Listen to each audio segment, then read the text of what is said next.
എന്തൊക്കെയാടാ നീ പറയുന്നേ? മുത്തശ്ശി ഞാൻ പറയുന്നൊന്ന് വിശ്വസിക്കേ. എന്താ അമ്മേ? അത് വേറൊന്നുമല്ല, ഞാൻ അവനെ ഒന്ന് കളിപ്പിച്ചല്ലോ. എന്നാ പിന്നെ നമ്മളെയൊക്കെ ഒന്ന് കളിപ്പിക്കണമെന്ന് അവന് തീരുമാനിച്ചു. ഞാൻ കളി പറയുന്നൊന്നുമല്ല. ഞാനൊരു പെൺകുട്ടിയെ കണ്ടു, അവളെ ഇഷ്ടപ്പെട്ടു, അവളുടെ കഴുത്തിൽ താലി ചാർത്തി. ഇതൊക്കെ സത്യമാണ്.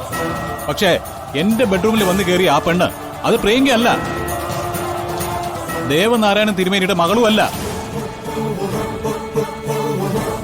എന്ത് പറ്റി നിനക്ക്? എന്ത് ഭ്രാന്താ നീ വിളിച്ചു പറയുന്നത്?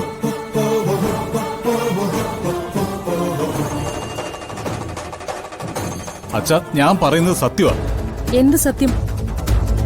പ്രിയങ്ക തന്നെയല്ലേ മണ്ഡപത്തിൽ വെച്ച് നീ കണ്ടത്? പ്രിയങ്കയുടെ കൈപിടിച്ചല്ലേ കതിർ മണ്ഡപത്തിൽ നീ നടന്നത്?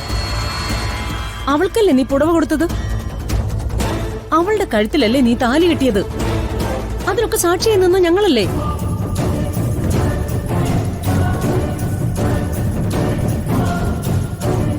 അമ്മേ, നിങ്ങളോടൊക്കെ ഞാൻ എങ്ങനെയാ പറഞ്ഞ് മനസ്സിലാക്കുന്നത്? എടാ, വെറുതെ എല്ലാരും ടെൻഷൻ ആക്കല്ലേ. എന്റെ ടെൻഷൻ എന്താ നിങ്ങൾ ആരും മനസ്സിലാക്കാത്തത്? എനിക്ക് പരിചയമില്ലാത്ത ഒരുത്തിയായിട്ട് ഞാൻ എങ്ങനെയാ ആ മുറിയിൽ കഴിയുന്നത്?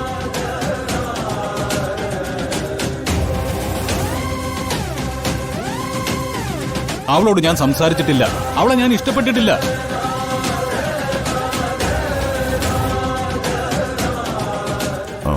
കേട്ടോ, വരുൺ ഇങ്ങനെ ഉറപ്പിച്ച് പറയണമെങ്കിൽ അതിൽ എന്തെങ്കിലും കാര്യം കാണുമല്ലോ. അത് വിശദമായിട്ട് അവനോട് ചോദിക്കും.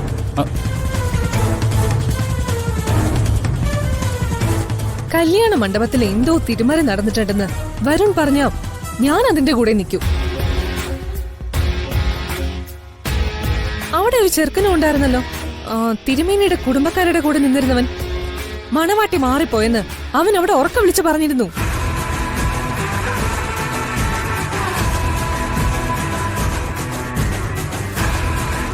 അതേ, പെണ്ണ് മാറിപ്പോയി. ആ പയ്യൻ എന്താ പറഞ്ഞത്? അതൊരു ബുദ്ധിയില്ലാത്ത ചെറുക്കനാ, നിങ്ങൾ ഇറങ്ങാൻ നോക്ക്. യെസ്, ആ ചെറുക്കൻ പറഞ്ഞ സത്യം. അതൊരു ബുദ്ധിയില്ലാത്ത ചെറുക്കനാണെന്ന് അവരപ്പ തന്നെ പറഞ്ഞതാണല്ലോ.